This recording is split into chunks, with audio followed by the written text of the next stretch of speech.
sobatku, senang sekali kita bisa berjumpa kembali bersama saya Dr. Yohana dalam episode spesial Masak Bareng Sobatku. Kali ini sudah hadir seorang tenaga gizi di instalasi gizi Rumah Sakit Dr. Un Solo Baru, yaitu Mbak Mesin. Halo Mbak Mesin. Hai dok. Apa kabarnya Mbak? Alhamdulillah baik. Sehat ya Mbak? Iya sehat. Semangat selalu? Oke. Sehat. Pagi ini kita mau masak apa nih Mbak? Snack sehatnya apa nih? Kali ini kita akan membuat cake pisang. Cake pisang, bahasa kerennya mungkin Banana cake. banana cake. Bahannya dari oat ya. Iya, tepung oat. Jadi kita namakan banana oat cake khas dari Rumah Sakit Dr. Un Solo Baru. Nah, bahan-bahan yang digunakan apa aja nih Mbak? Bisa dijelaskan dulu nih ke para sobatku. Yang pertama, bahan dasarnya adalah pisang. Kita menggunakan pisang Ambon. Kalau sobatku tidak punya pisang Ambon, bisa menggunakan pisang raja atau pisang jenis lainnya. Pisangnya harus 2 biji gini ya? Iya, soalnya ini kita membutuhkan 200 gram. Oh, oke. Sekitar 200 gram, yang biasanya kalau pisang Ambon 2 biji pisang gitu ya. Oke, lanjut. Yang kedua, tepung oat. Kita menggunakan yang sudah jadi. Kalau sobatku tidak punya, bisa menggunakan yang sereal terus dihaluskan. Dihaluskan dengan di blender ya? Ya, di blender. Ya. Oke. Yang kedua, ini ada gula kelapa. Kita menggunakan 100 gram. Kemudian kita pakai 1 butir telur. Minyak canola. Minyak canolanya berapa mili nih Mbak? 50 mili. 50 mili minyak canola. Kalau sobatku tidak punya, bisa menggunakan minyak jenis lainnya. Minyak sayur yang biasa juga bisa berarti ya? Iya, bisa. Kemudian ini ada esen vanila. Berapa mili Mbak? Ini kira-kira setengah sendokan. Setengah sendok makan? Teh. Oh, setengah sendok teh. Setengah sendok teh vanila cair. Kalau nggak punya, vanila bisa diganti dengan setengah sendok juga? Iya, setengah sama. Sendok teh vanila bubuk. Oke, lanjut. Apa lagi? Ada baking powder setengah sendok teh, gula 1/4 sendok teh, choco chip kira-kira 5-10 gram buat taburan saja. Untuk topping ya. Oke. Terus ini ada garis-garisnya, ada daun mint, anggur, stroberi, almond slice, sama kismis. Oke. Bahan-bahannya cukup simple dan mudah didapat ya, Mbak Mesin. Nah, jadi bagi para sobatku yang nanti di rumah pengen untuk bikin sendiri nih, karena bahan-bahannya juga simple dan resepnya juga sepertinya nggak terlalu rumit ya Mbak? Iya, mudah sekali dok. Mudah sekali ya? Iya. Oke, mari kita mulai aja yuk Mbak. Oke. Yang pertama kita akan kupas pisang, kemudian dihaluskan dok. Dihaluskan menggunakan garpu. Oh, cukup pakai garpu ya.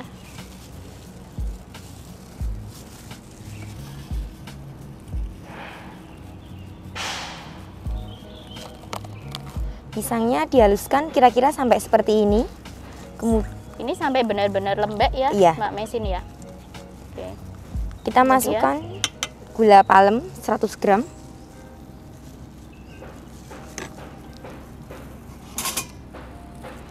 Oke, kemudian kita aduk menggunakan balon whisk ya. Aduknya searah atau ada teknik yang lain nih, Mbak? Searah aja dok. Searah aja ya. Masukkan minyak canola. Oke. Diaduk lagi ya. Iya. 1 butir telur.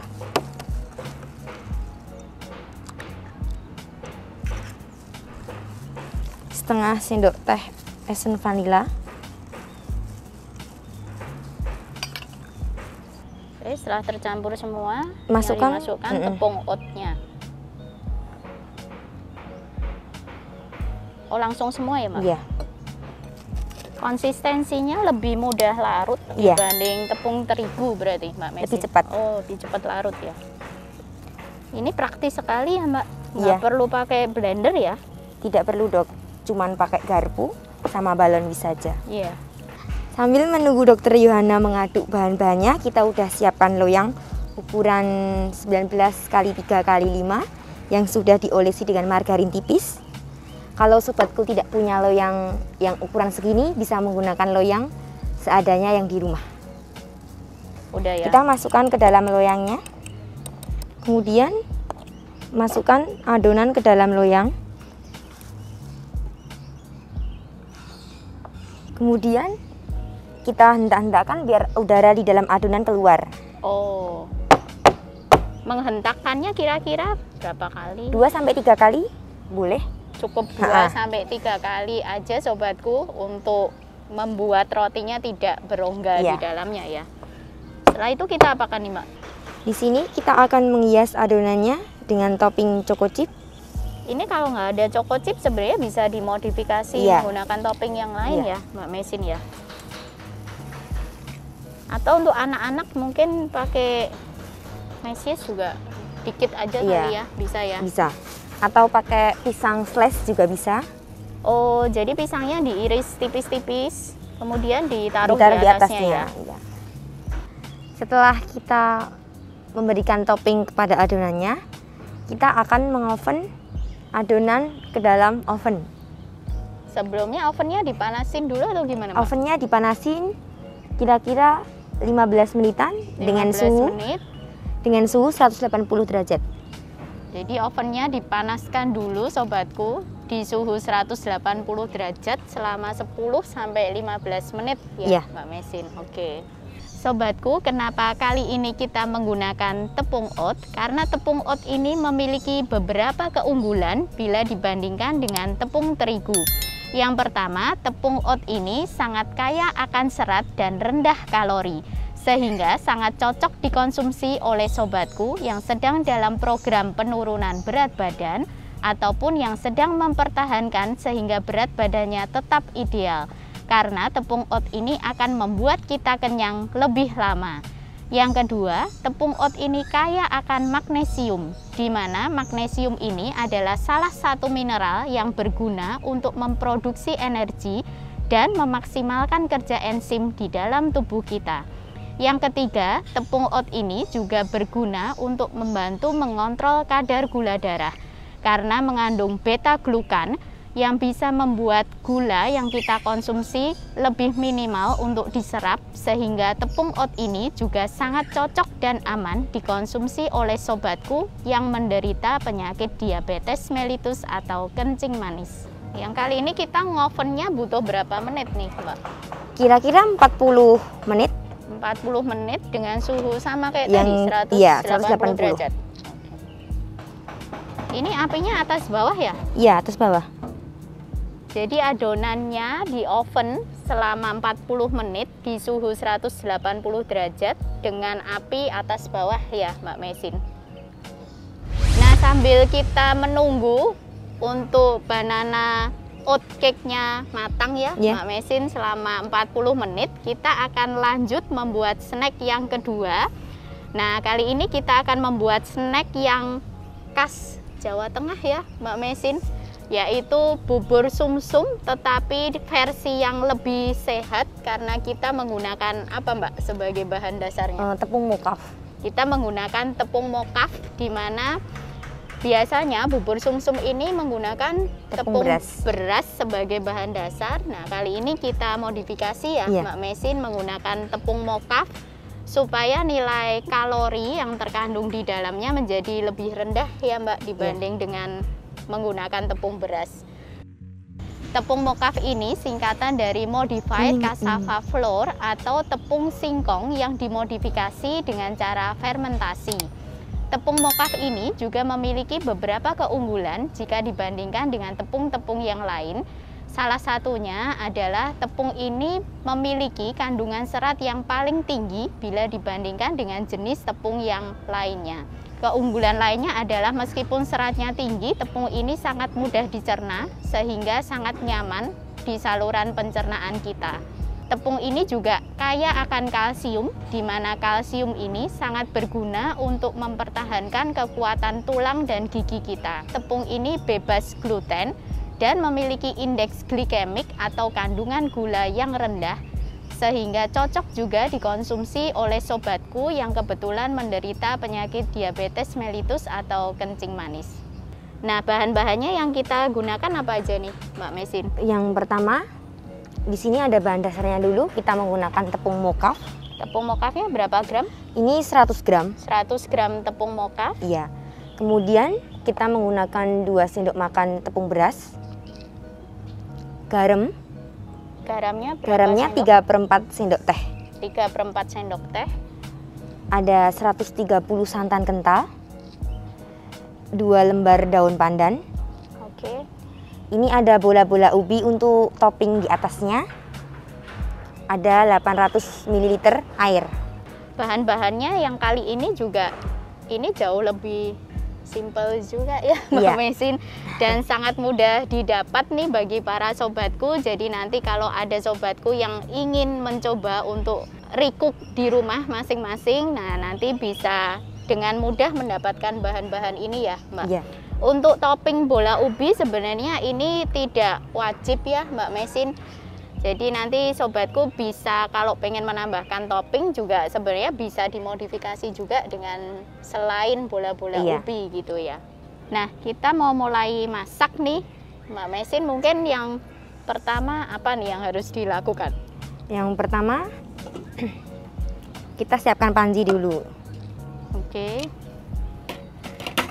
Kemudian kita masukkan 400 ml air. 2 lembar daun pandan. Jadi airnya setengah dulu yang dimasukkan. Setengah dulu. Kita panaskan. Memanaskannya menggunakan api sedang atau api kecil? Api sedang. Api sedang. Sampai Tunggu sampai mendidih. mendidih. Sembari menunggu itunya mendidih, Dok, kita buat larutan dari tepungnya tadi. Nah, sebelum mulai melakukan aktivitas memasak, jangan lupa untuk menjaga kebersihan tangan ya, Iya. Mbak Mesin, supaya makanan yang kita konsumsi juga bersih dan dipastikan aman untuk kesehatan kita. Kita tuangkan tepung dulu. Terus kemudian 2 sendok makan tepung beras.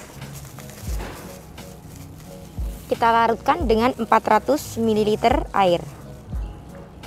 Nuang airnya harus pelan-pelan sobatku sambil adonannya diaduk sampai semuanya tercampur rata adonannya. Dan ini cepat larut juga ya, Mbak Mesin. Cepat larut. Ini harus dicek sampai nggak ada yang bergerindil bergerindil lagi ya. Ini udah mendidih, Dok. Oke. Sekarang kita masukkan larutan tepung tadi ke dalam air yang sudah mendidih. Air dan daun pandan Iya. tadi ya, Mbak. Oke.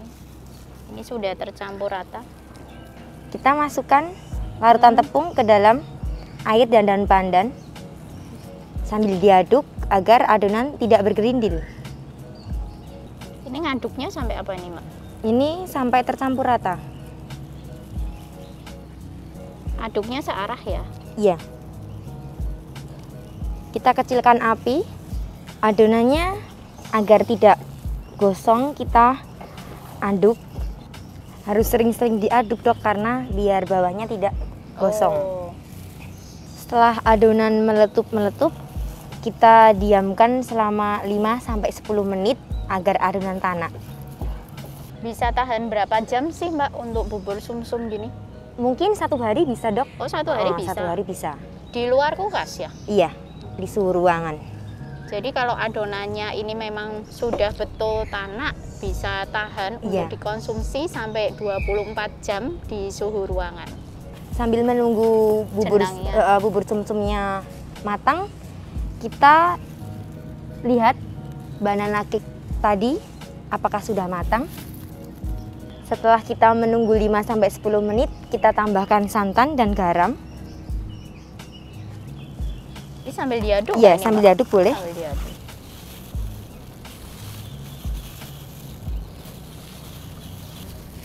Kemudian 3/4 garam.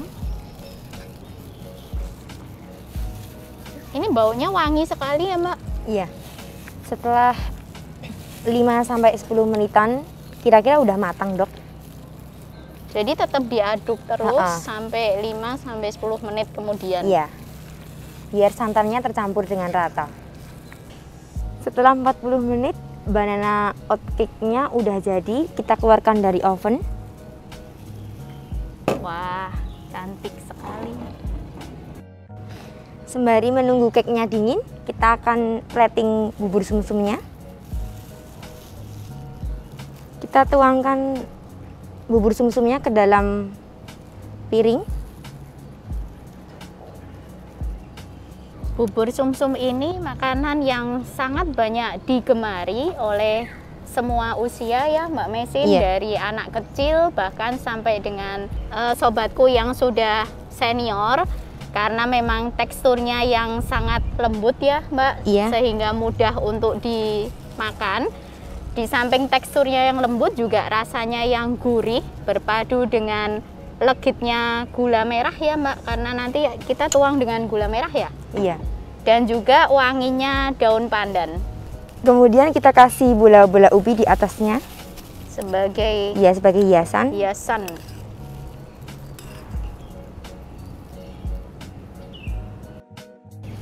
Kita kasih daun pandan. Oke. Kali ini kita membuat bubur sumsum versi rendah kalori. Kita pakainya gula jawanya yang rendah kalori juga. Jadi ini untuk pengganti juruhnya ya Mbak Mesin. Nah, untuk pengganti juruhnya nih bagi sobatku yang sedang diet atau memang harus mengurangi asupan gula, kita bisa mengganti gula Jawa atau gula palem ya, kadang-kadang menggunakan di rumah, bisa digunakan gula Jawa yang rendah kalori. Kemudian kita tuangkan. Jadi ini gula Jawanya langsung digunakan aja tanpa perlu dicairkan ya Mbak Mesin. Bubur sumsum mokaf ala Rumah Sakit Dr. Un Solo Baru siap dihidangkan.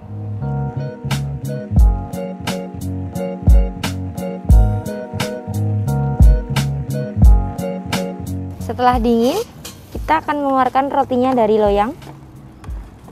Biar lebih gampang mengeluarkan, kita bisa iris pinggirannya dengan pisau ya. Iya. Mbak.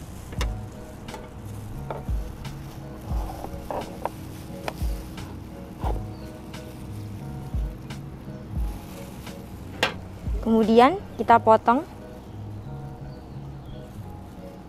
Untuk potongannya sesuai dengan selera aja ya Mbak Mesin ya. Sesuai selera sobatku semuanya.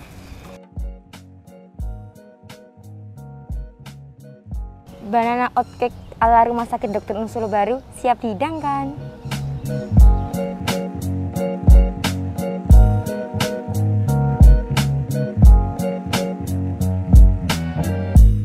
Nah, ini plating cantiknya oleh Mbak Mesin sudah jadi sobatku.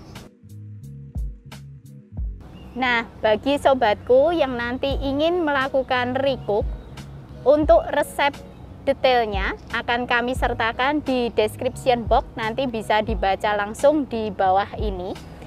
Atau bagi sobatku yang kebetulan tidak memiliki waktu untuk memasak sendiri di rumah, nanti banana oatcake dan juga bubur sumsum mokaf ini bisa langsung dipesan di catering Teduh Rumah Sakit Dr. Un Solo Baru. Sobatku bisa langsung saja menghubungi nomor WA yang ada di bawah ini.